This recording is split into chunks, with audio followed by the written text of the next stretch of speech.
What's up, everybody, and welcome to another episode. Hit the like button, subscribe to my channel, and share the video. Hit the join button and become a member. Why?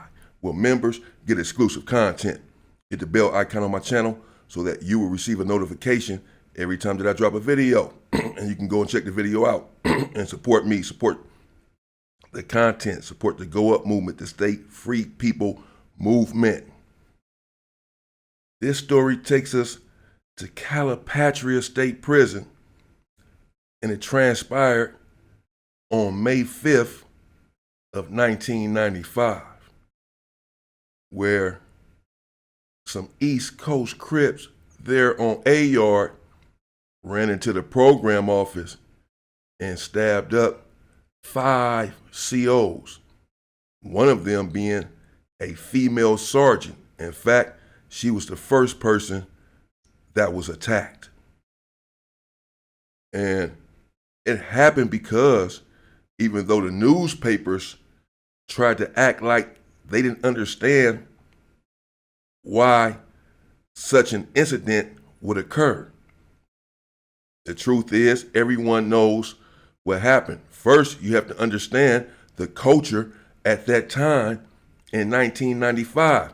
As I've alluded to before and did a video on, the police there in Corcoran State Prison have been unaliving the incarcerated people there, setting up fights. And then when the incarcerated people would engage in the fight, the COs there in Corcoran would shoot down upon the yard and unalive mostly black inmates. This was not transpiring in Calipatria State Prison. However, the culture was similar, where there in Calipatria, they too were beating incarcerated people and shooting incarcerated people.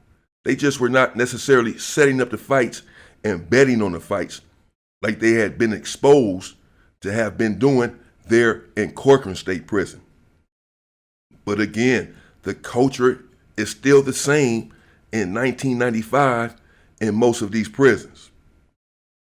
And that culture is that the incarcerated people are non-human. They were often dehumanized and treated like animals inside of these prisons.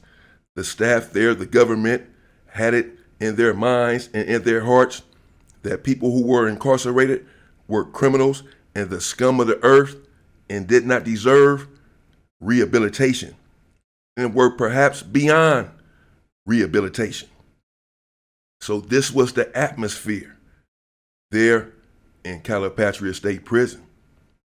And on the morning of May 5th, 1995, on A Yard, the COs decided to perform what is in their nature, and that was a beatdown of an incarcerated person. But the incarcerated person just happened to be from East Coast, an East Coast Crip. The East Coasters, they are indeed a formidable group. My family's from East Coast. They don't play. They're very thick, very deep, very organized, and they're tough. And they take care of business. And they were upset when they got the news that the COs there in Calipatria had beat down one of their homeboys for reasons unbeknownst to any of them. I still don't know why the beatdown occurred. Doesn't matter. The police beat him down. And that was earlier that morning of May 5th, 1995. Later that morning, they ran yard there on A Yard. And apparently the East Coasters, being organized and structured, had already gotten word to one another about what had happened and what is to happen now in response. They had decided that they were not going to tolerate that they were not going to accept their homeboy being beat down by the opposition, by the 5-0. they decided right then and there that they were going to retaliate right then and there that morning. Not wait and plan out anything. I have to get the knife from over here. I have to make a knife. I have to talk to this person to get the okay. We finna respond immediately. And they did, because they came out the yard that morning. And they was just out there in the yard minding their own business. The plan already in motion. And at 9:45 a.m., well, 5 of them, East Coast Crips, stormed the program office. Well, that took a lot of gall, a lot of temerity to storm the program office where all of the COs reside. Lieutenants, sergeants, common COs. This is where they make the paperwork. This is where you go when you have an infraction, a 115.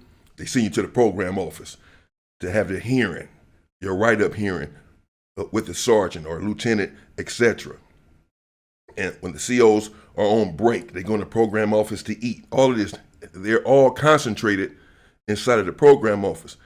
So it takes a lot of gall to run in there, but it's also smart because there are no gun towers inside of the program office. There are gun towers inside of every building, but there are no gun towers or no guns inside of the program office. So if you try or attempt to stab a CO right there in the building, in the day room, right there in the yard, you're subject to be fired upon because you're exposing yourself to the gun towers. But there in the program office, there are none. I'm sure this factored in to their thinking and their decision to, in fact, bum rush the program office. And they did just that. They bum rushed the program office, all 5 of them simultaneously. And they attacked the first CO that they saw. It happened to be a female sergeant. And though, as I've alluded to before, you come to prison for a crime against a woman, a brutal crime, where you brutally abused her, you will be violently and viciously removed from the yard. So how then is it okay for them to stab a woman? Well, because they're in prison. She's just looked at as an officer, as an opposition, as someone who transfers misery to their life. She's not necessarily looked at just as a woman, a civilian. She's looked at as a part of the problem, a part of the system that keeps them locked down. And they were responding. This was an act of retaliation. So in that situation, there will be no holds barred. Everyone is subject to get it. And the woman, well, she was the first one, and she got it. In the ensuing brawl, 4 other COs were stabbed. In fact, 8 COs in total were injured. 3 of them had minor injuries. The female sergeant suffered severe stab wounds. 4 of the COs were released from the hospital that very night with non-life-threatening injuries. But the sergeant, the female sergeant, was held there in the hospital with indeed life-threatening injuries.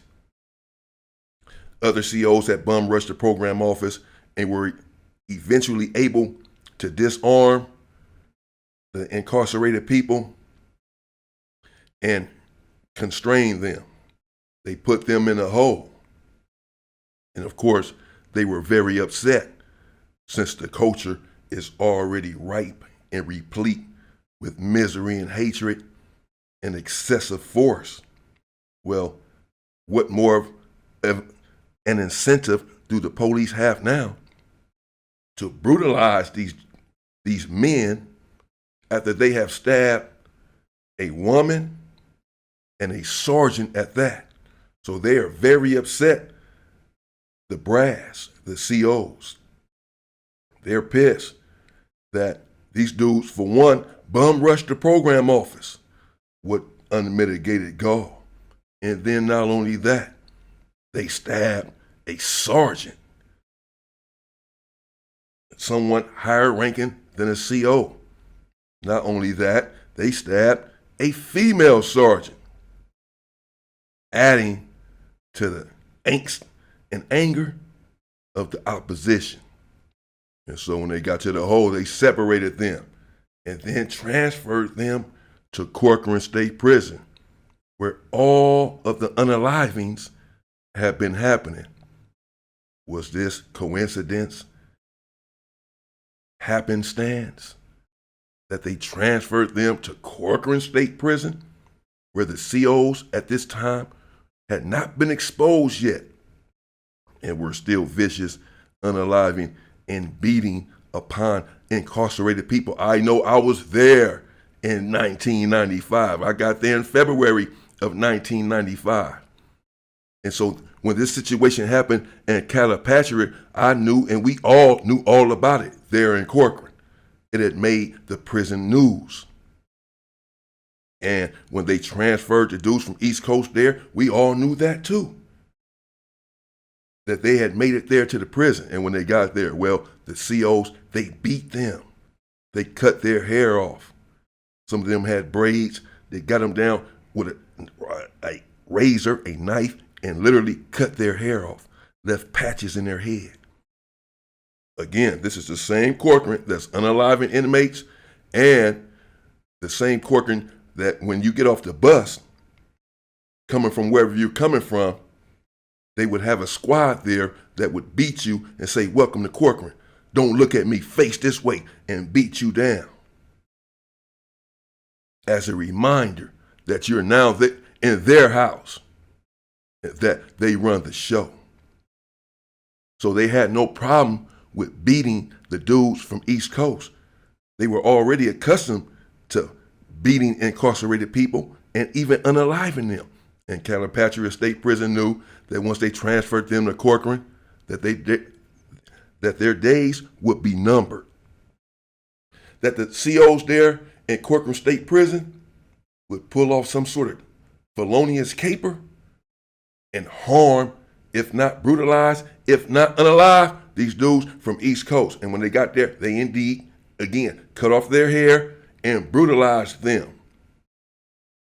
to the point that we were going to respond there on the main line should they had continued with their brutalization. But they did indeed stop. That's right about the time where they were getting exposed for all of their dastardly deeds there in Corcoran and all of the other prisons where such inhumane occurrences were transpiring regularly. And that's what happened there in Calipatria. They attacked a dude from East Coast, the police did, the opposition, and they responded immediately that morning, ran inside of the program office, and severely stabbed a female sergeant. Yes, they were brutalized later on, as expected. They knew that such a consequence awaited them. In spite of that, they had the fortitude and the wherewithal to run inside of the program office and extract revenge for the falling of their comrade who had been brutalized earlier that morning. And they went in there and they took care of business. Shout out to the East Coasters, man. They're known to take care of business. I give credit where credit is due. Coming up, the hell with it. I'm going to get into Tiny Goofy and Porky. Yes, I am. In fact, I'm going to do it today. Part 1. I made up my mind. Some people are not going to be happy about this. I hope y'all got my back, man. It's about to go up. Stay free, people!